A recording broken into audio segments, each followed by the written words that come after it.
persons were found brutally murdered in a home in a secluded area of Beverly Hills, including actress Sharon Tate. A terrorist attack on 3 Tokyo subway lines during this morning's rush hour has so far killed at least 6 people. I used to think that people would have to be mildly mentally ill or pretty severely mentally ill to be drawn into a cult. And I totally disagree with that now. They allege that those who try to leave the colony are beaten and drugged. It's also possible that the cult leader has raped dozens of children. What these organized groups have evolved into is organizations of power, money, and sex. The bodies were reported to be the victims of a mass suicide pact, though some had been murdered. Passions and commitments that can be engendered by religion are extraordinarily powerful, and sometimes no other human beings can stand in their way. Mass suicide, murder, child abuse, terrorism. Cults are synonymous with tragedy and disaster. But nobody sets out to join a cult. People join a new religion, work for a cause, or start a political movement. From the inside, the group is noble, inspirational, but then a line is crossed and a group becomes a cult.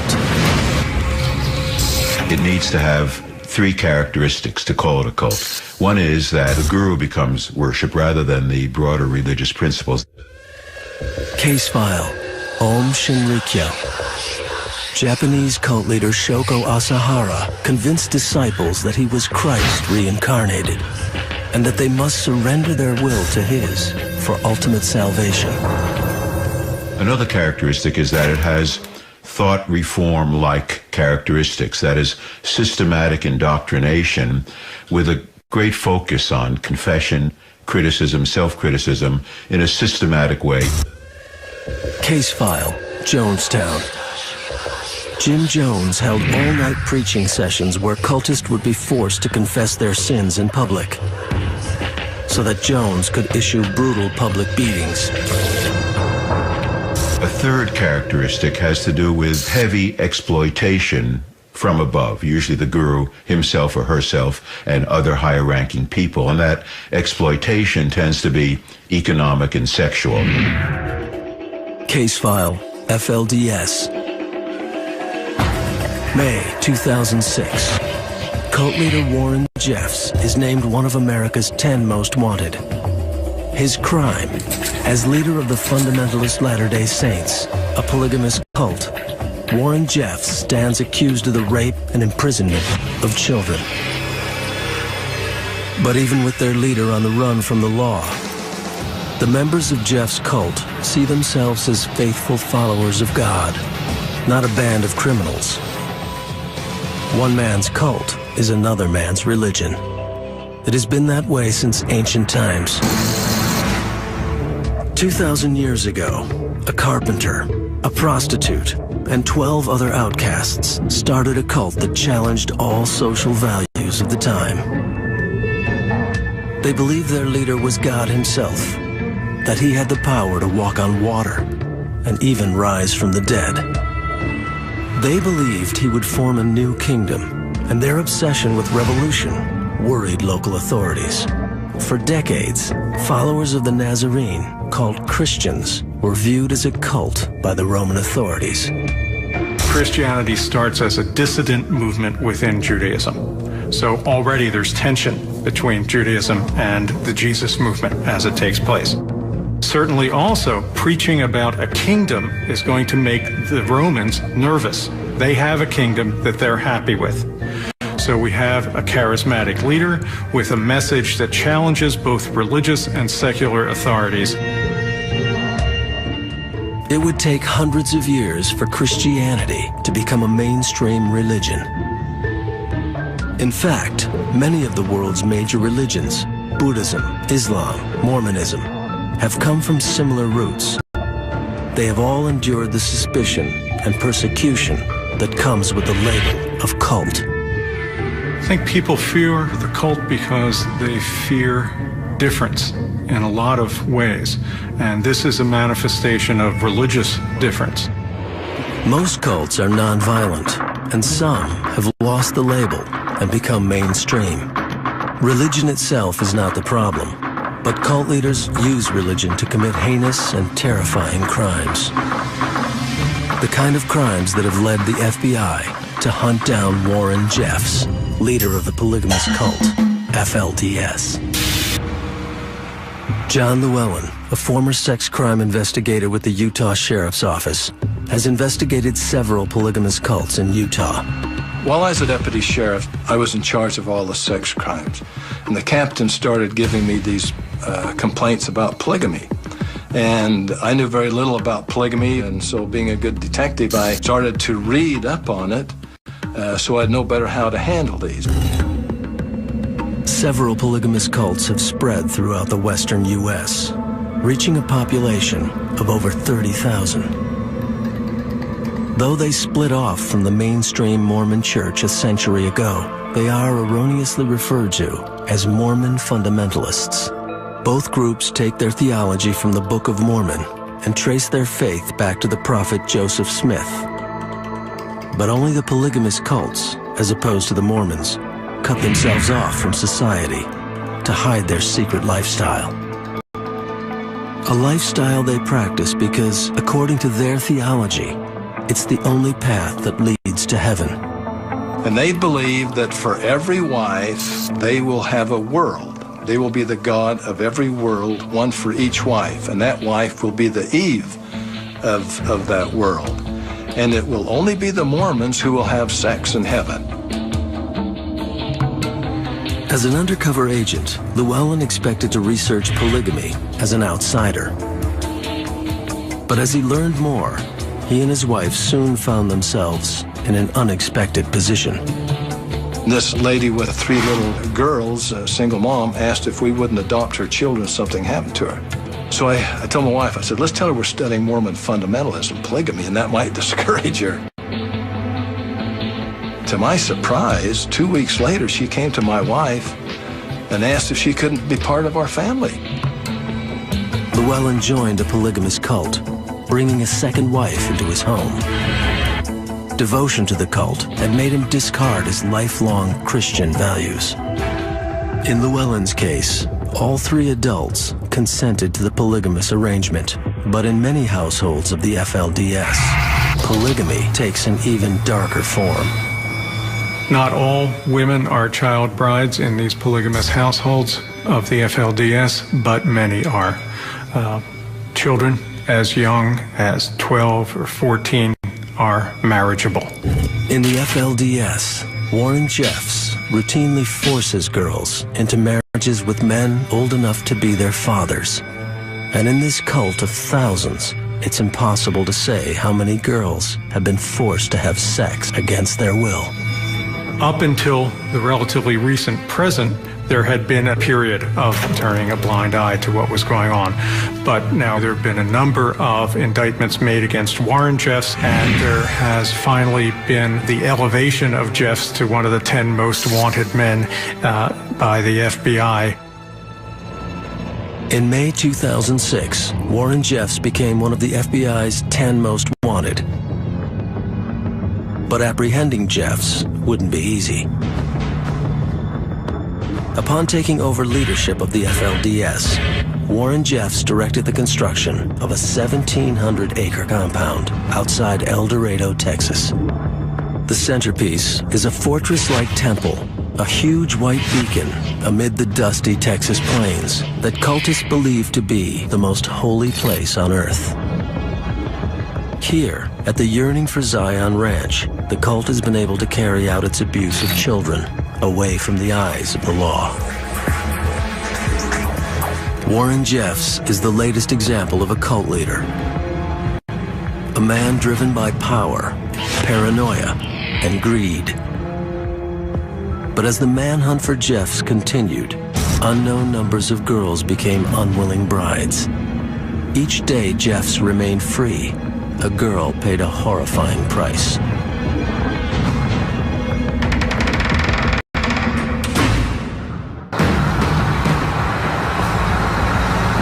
August 28th, 2006. Las Vegas police pull over a red SUV on a routine traffic violation. But the man at the wheel is no routine criminal. It is Warren Jeffs, one of America's 10 most wanted fugitives. Like most cult leaders, Warren Jeffs has been using religion to act out his fantasies. Fantasies of domination and greed. Dependent on secrecy, he built a temple to his perversity in the isolated plains of Texas. But now, the prophet has a problem. Locked up in a federal prison, Jeffs is finally to be punished for his crimes. And when cult leaders are cornered, they can drive the cult to self-destruct.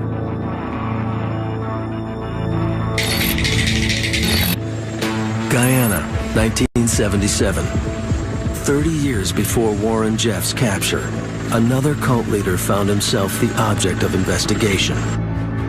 Rather than be caught and punished for his crimes, Jim Jones led his followers on a journey of paranoia and madness. Authorities didn't foresee that it would end in a massacre. Hundreds of corpses heaped upon one another, in testament to the terrifying power of a cult.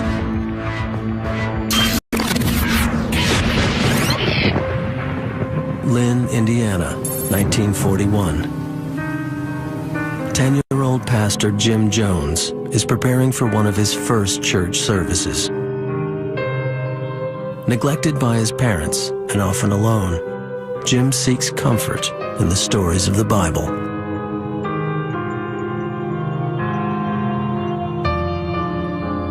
The cult leaders have early experiences of neglect, of abandonment, of disappointment in parental figures and authorities. A poor and lonely child, Jim's interest in the Bible leads him to a Pentecostal church on the outskirts of town. Believing in salvation through the Holy Spirit, Pentecostalists demonstrate their faith by speaking in tongues and witnessing faith healings, often ostracized for their own extreme behavior. The Pentecostalists offered Jim acceptance. I joined a Pentecostal church because they were the most despised. They were the rejects of the community. I found immediate acceptance, and I must say, in all honesty, as much love as I could interpret love. Religion offered Jim Jones the hope and acceptance he needed, but it was power that he craved. He quickly learned to twist religion for his own selfish needs, luring children to his house for Bible study and then locking them in. Raised in poverty, Jones was convinced that a church should provide for its congregants. By the time he started his own church, the young preacher had formed a vision of socially minded ministry that he termed apostolic socialism. Jim Jones's cult early on in Indiana was very helpful to the local community. They provided soup kitchens for the elderly and for poverty-stricken people. Feed the hungry, clothe the naked, minister to the sick and the needy. I mean, that was the core of what the temple was about. Ostensibly, that's what the core of what the temple was about. That's what I believe the temple was about. By the age of 35, Jim Jones is a success. The church he started as a young preacher, newly named People's Temple, is attracting scores of new members.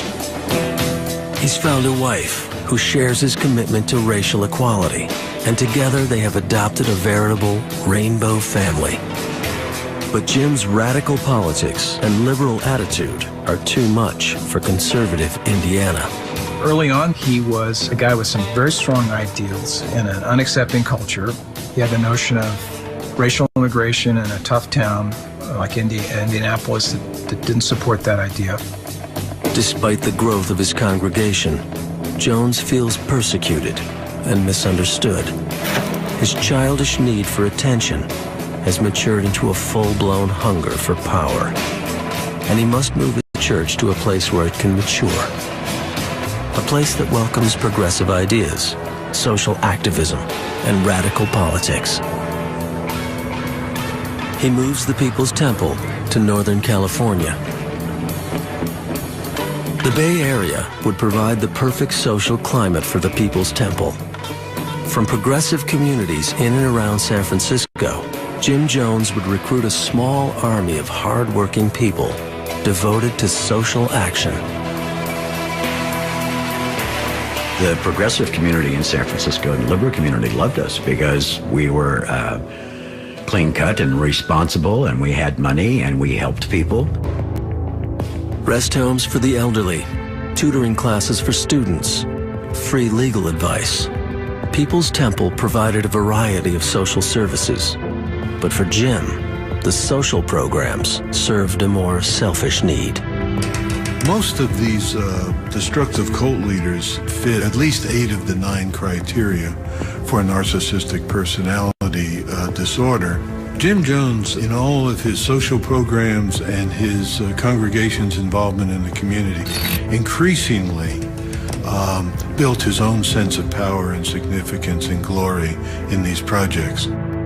The progressive atmosphere of San Francisco afforded a lot of opportunity for an activist church like Jones's. But the quest for power and glory was only part of his motivation. The driving force in the move to California was his exceedingly strong paranoia. In 1962, Esquire magazine published an article on the 9 safest places to hide in the event of a nuclear attack. Redwood Valley, just outside San Francisco, was one of them. Jones had had a vision that the Midwest was to be destroyed in a nuclear attack, and it was therefore essential to move quickly. He even set specific dates for this nuclear explosion that would begin the end of the world. I have given the date, the month, and the year where a nuclear war will take place. I want to be like Jonah of old. I want to be proven wrong. I'll be happy if one of my prophecies fail. They haven't yet, but I'll be glad when one of them does. The move from Indiana was only Jones's first step in a dark descent, one that would drive his doomed temple much further than San Francisco.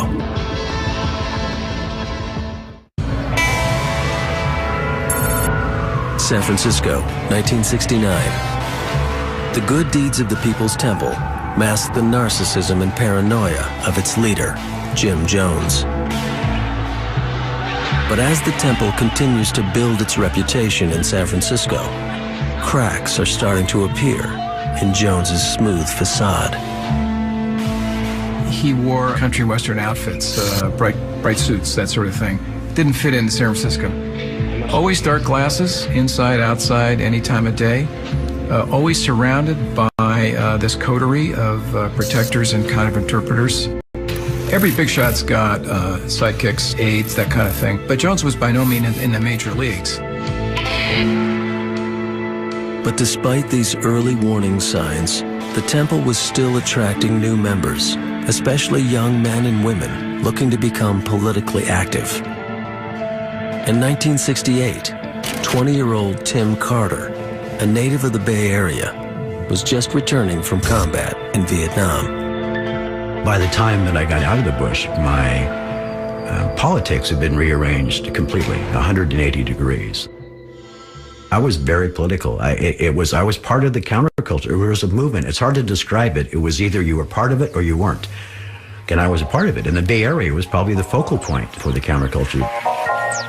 Upon his return from Vietnam, Tim was quickly immersed in California's hippie culture, living on the streets, hitchhiking up and down the coast, and experimenting with alternative spiritual movements. But he would soon find a new direction, a cause to devote his life to.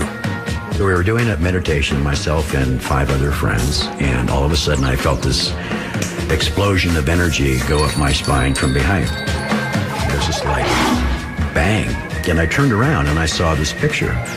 And I said, "Who is that?" She goes, "Oh, that's Papa Jim. He's the most loving man I've ever met in my life." Tim attended his first meeting of the People's Temple in San Francisco. I walked into the temple, and it was the most alive place that I'd been in. I mean, I saw black folks and white folks and teenagers flirting with each other and little kids running around, and I saw white people helping old black seniors, and and there was nothing pretentious about it or phony. It was just a place that was filled with life. But I hadn't even met Jim Jones, and I knew that I'd known those people forever. I was home.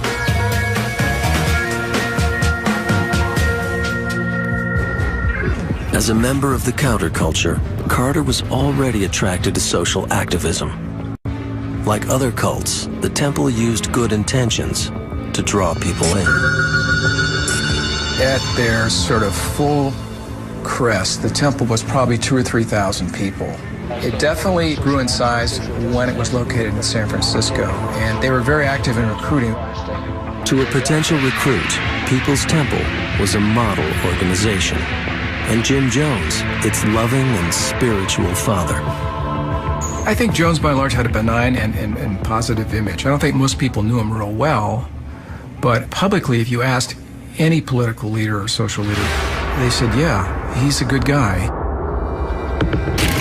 But here's the interesting thing. As I got more interested in Jones, I would ask some of the same people in a kind of quiet way off the record, and they say there's something odd about this guy. There was something eerie about this guy, the way he had total mastery over this finger-snap army that he could get to show up anywhere. The power Jones exerted over his followers didn't escape Marshall Kilduff. His in-depth interviews with ex-members of the cult uncovered disturbing details about life on the inside. The malignant narcissist has a desire deep down of bringing down other people in a way that they feel brought down. And that leads to extremes. According to Kilduff's research, people were working inhumane hours, often 7 days a week, on the temple's various programs. At the temple itself, members were forced to confess to fabricated crimes for which they would be given vicious beatings. Ex-members asserted even children were being abused in this way. According to their descriptions, Jones was a classic cult leader, using spirituality to exert power psychologically and sexually over his cult. But were these allegations true? I thought I knew a lot while I was there, but what I was saying was not what the reality was. Jones using drugs. I didn't know he used drugs back then. The combination of heroin and speed, that's pretty potent stuff. I didn't know that he was having sex with everybody. It's easy to see now, but you don't think that the leader is nuts. San Francisco isn't the safe haven Jones thought it would be. And as the pressure builds, he's starting to lose control. He's disturbed. But exposing the truth about a cult leader can have deadly consequences.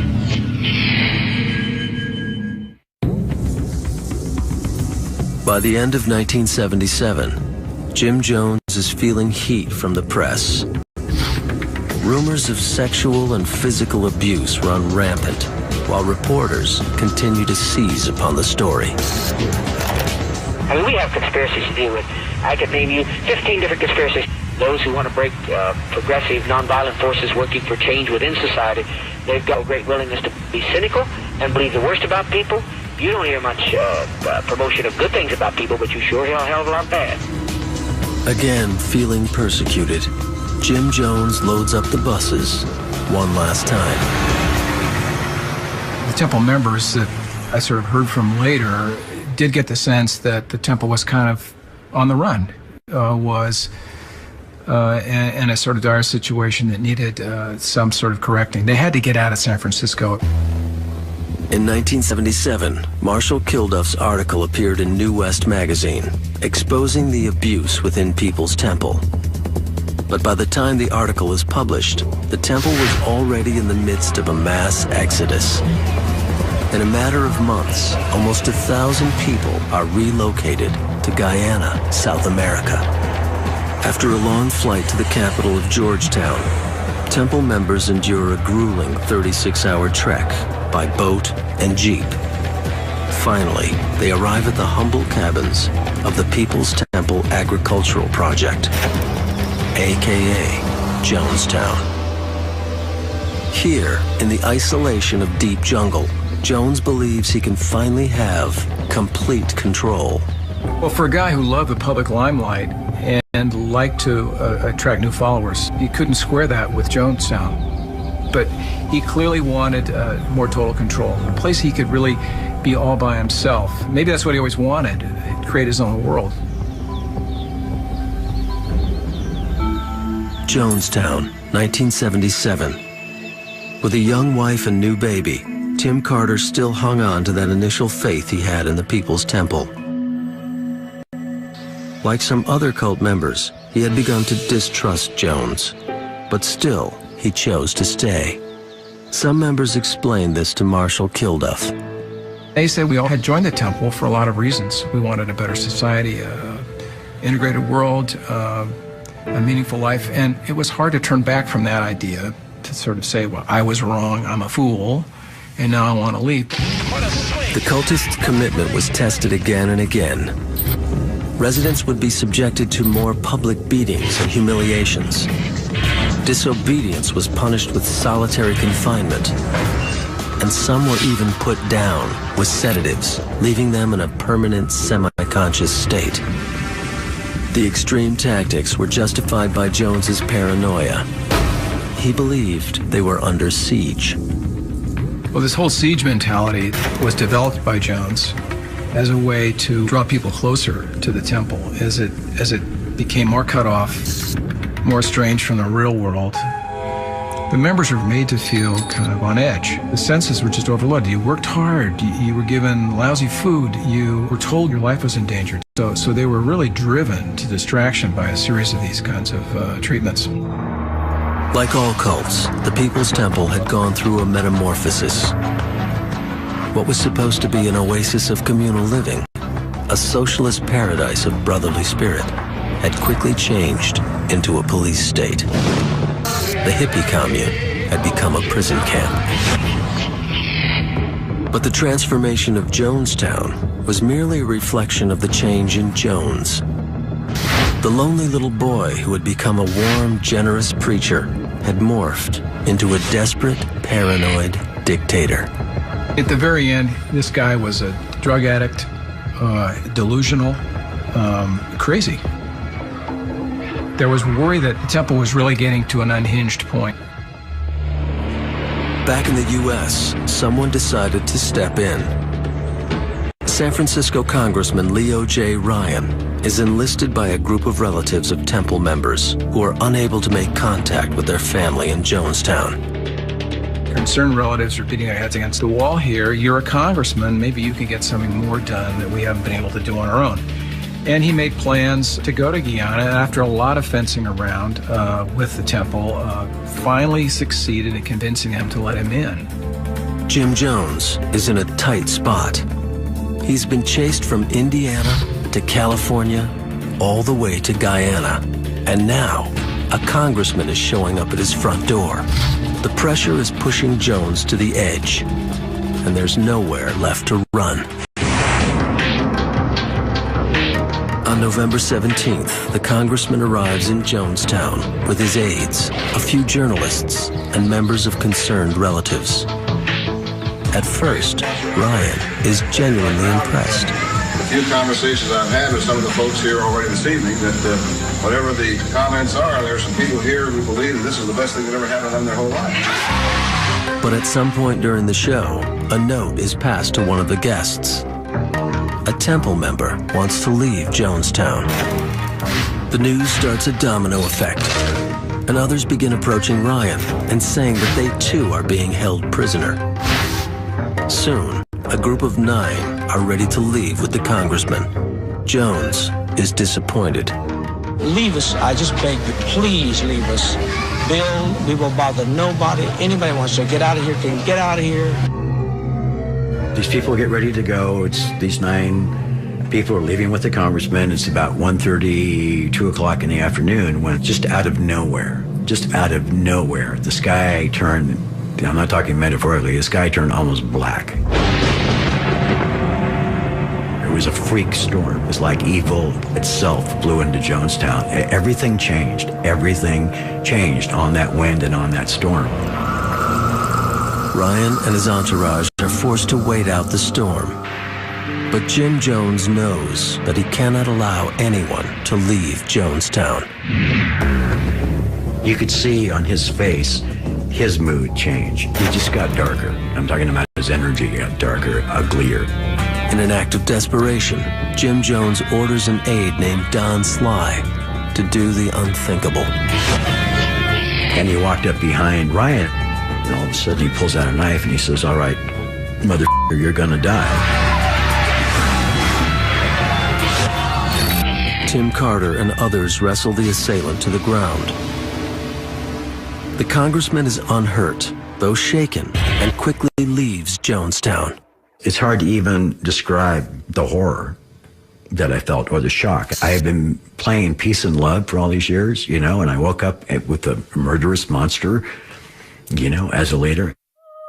A few hours later, Congressman Leo J. Ryan, along with 4 others from the group, is gunned down at Port Kaituma airstrip in Guyana on strict orders from Jim Jones. But at Jonestown, only Jones is aware of the murder. Calm and collected, he calls a meeting at the main pavilion. As the meeting starts, Tim Carter is sent on an errand. The reason I saw what I saw is because I had been sent from Jones's cottage to the pavilion to ask him if he wanted a truck to take us to the front gate, which was 3 miles from there. By the time I got there, people had just started dying. There was maybe, whatever it was, 10 or 12 people that were on the ground. Jim Jones had come to Guyana to start a new world, but no one knew it would become a hell on earth. For hundreds of men, women, and children, there would be no escape from Jonestown. At a remote airstrip in a South American jungle, Congressman Leo J. Ryan has just become the only U.S. congressman ever to die in the line of duty, a victim of cult violence. By ordering the death of a U.S. congressman, Jim Jones has sealed the fate of People's Temple. Rather than face punishment for his crimes, he chooses death for himself and everyone in Jonestown.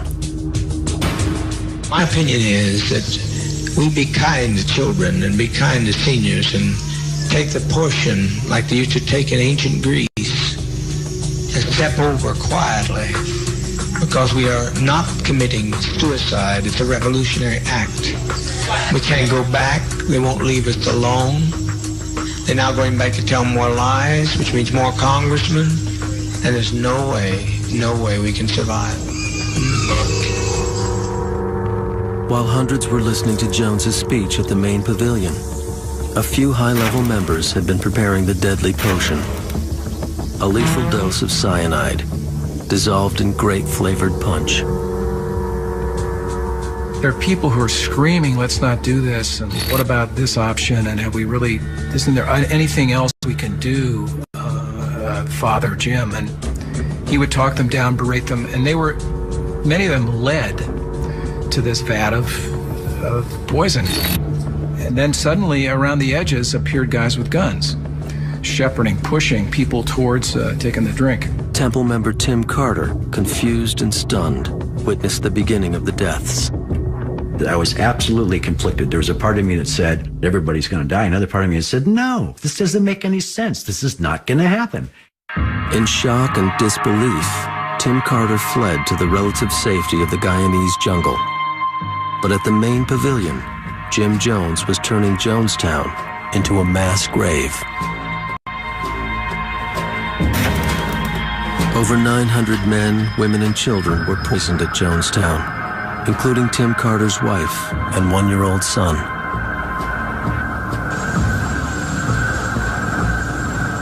Along with Carter, only a few others escaped from Jonestown with their lives.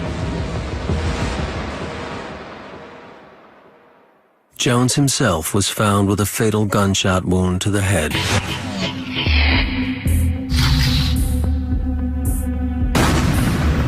In the aftermath of Jonestown, many presume that the cult members drank poison willingly, in enthusiastic obedience to their leader, Jim Jones. But in recent years, it has come to light that many of the people at Jonestown were forcibly injected with poison, and many others were forced to drink poison at gunpoint. Were we flawed as human beings? Yes. Were we flawed as a group? Yes. Did the people who die there die in some kind of mindless ritual orgy of suicide because they believe in this guy? No, it's not what happened. A lot of good people died in Jonestown that day that deserve a lot more respect than they have been afforded as human beings. The people of Jonestown tried to build a better world, but they put their faith in a madman and were massacred by his hand. We may never fully understand the events that brought them to this unbelievable end.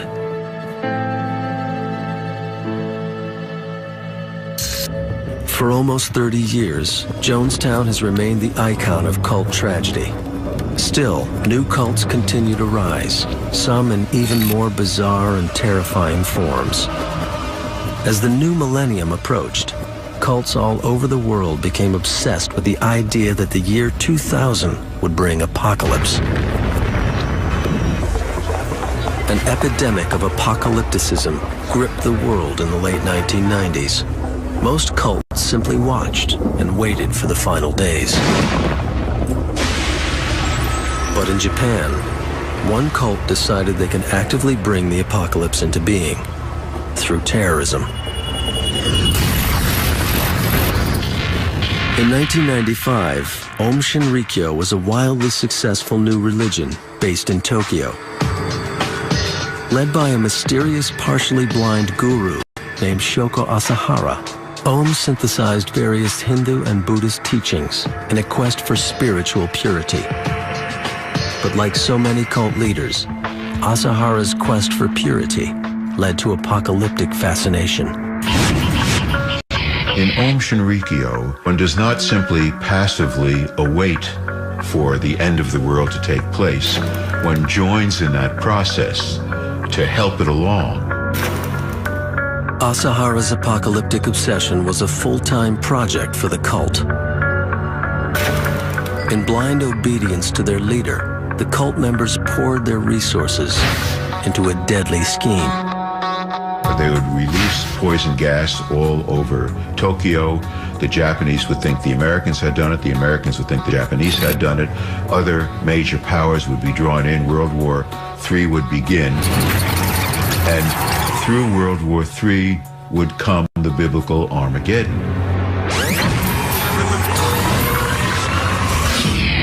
March 20th, 1995, Monday morning rush hour. As millions of commuters board the Tokyo subways, members of Aum Shinrikyo release a deadly nerve agent on 5 different trains throughout the city.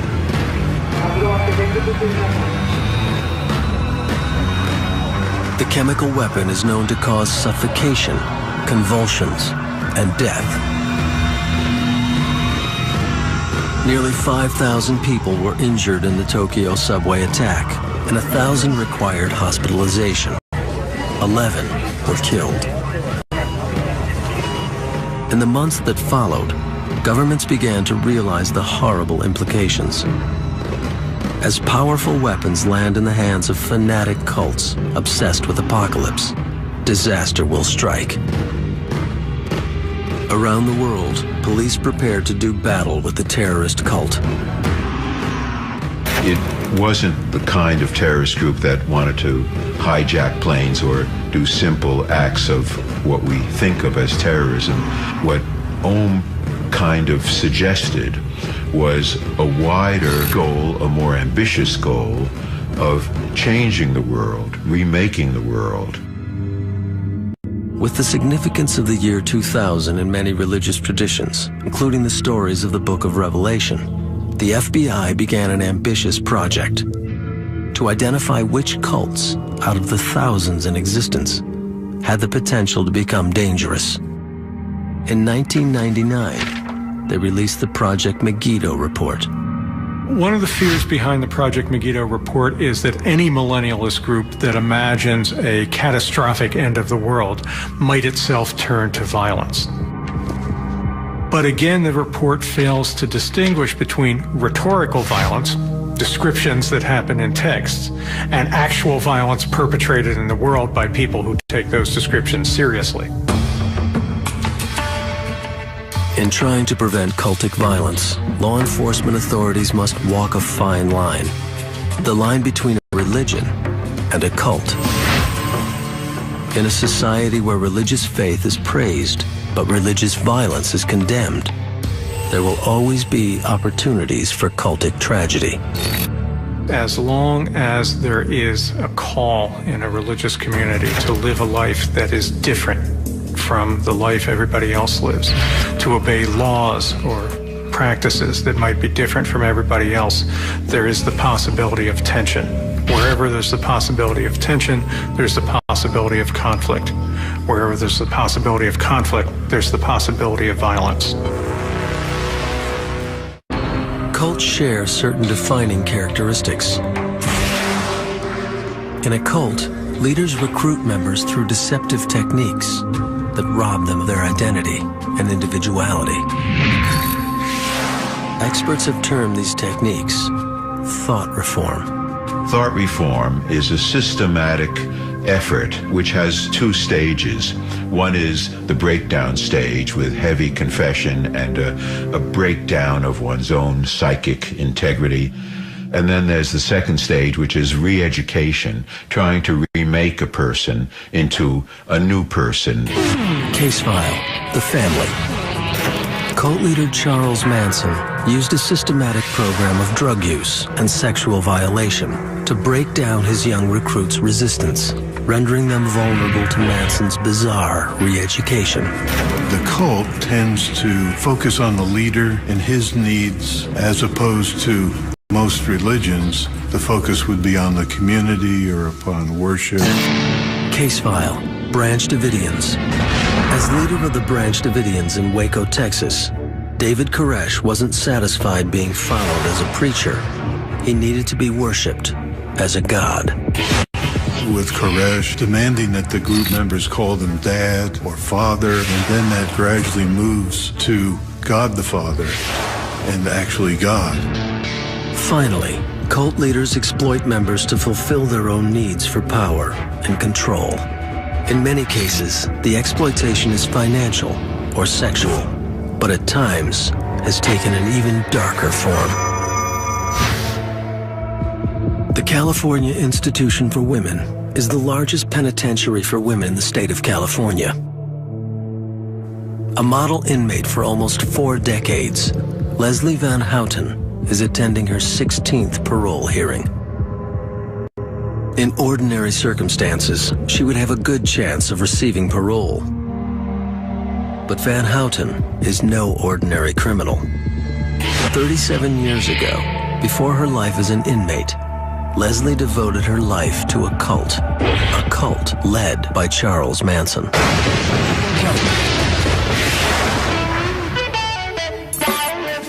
Los Angeles, 1968. California is the center of the hippie counterculture.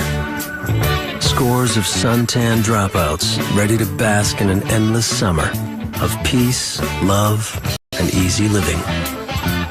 It was drugs, it was peace, it was free love, and people were in that state of mind to tune in and drop out. An 18-year-old former homecoming queen, Leslie Van Houten had run away from home to join the hippie scene. After moving from commune to commune around California, Van Houten met a charismatic dropout named Charlie. At 34 years old, Charles Mills Manson had already lived a hard life. Born to a wandering teenage prostitute who tried to sell him for a pitcher of beer, Manson was thoroughly neglected as a child. His mother was a very loose woman, a drunk. She spent a good number of her early years and Charlie's early years herself in prison. Hard to raise a kid when you're in prison. So he was left with other people. And then he very soon found a life in prison himself. Burglary, assault, grand theft auto. By his mid-30s, Manson's rap sheet matched that of a career criminal. Virtually raised by the U.S. prison system, he had all the skills a cult leader needs. Here's a man whose life was one of being in and out of prison. He was very streetwise from that standpoint. I think he learned how to manipulate people in prison because that's part of the prison culture. When Charlie Manson was in prison, even a psychiatrist, a child psychiatrist that had seen him there, said that he was quite the little politician and that he had learned to maneuver other people. He learned to deal with people, get into people's skins. After decades of honing his skills on his fellow inmates, Manson would put them to use on a new group. Lost and vulnerable young women like Van Houten. When he stepped back into society, he was able to lure the unsuspecting teenagers, the young girls who were looking for a purpose. Future cult members are in between high school and college, in between marriages, in between jobs, in a place where you're without moorings for a period of time. And so the in-betweener is very vulnerable to recruitment. By the time Leslie arrived, there were already lots of girls like her in the group. Susan Sadie Atkins, 20, a runaway who met Manson in San Francisco. Patricia Katie Krenwinkel, 21, who walked away from her home and her job to run away with Manson. Lynette Squeaky Fromm, 20, who found in Manson a way to escape her domineering father. Manson called them his family. Many of these young girls were runaways, and so he would say, oh, you have serious issues with your father or your mother. Well, you could just guess from the fact that they were runaways that was the problem. But they, in their minds, thought, oh my gosh, here's somebody who understands me. The cult leaders have early experiences of neglect, of abandonment, of disappointment in parental figures and authorities. So then the dynamic is that they become the parent, the powerful parent, the omnipotent parent for the followers as they find them. To the outside world, Manson's family was a harmless hippie commune. But Manson himself was no hippie. Underneath the flower child exterior, he was a vicious, vengeful, power-hungry cult leader. The women were required to serve the men. They were to cook the food. They would be the providers in many instances. If the young women had children, Charlie made it a point to try to separate the women from their children. This was part of his grand scheme to control and manipulate.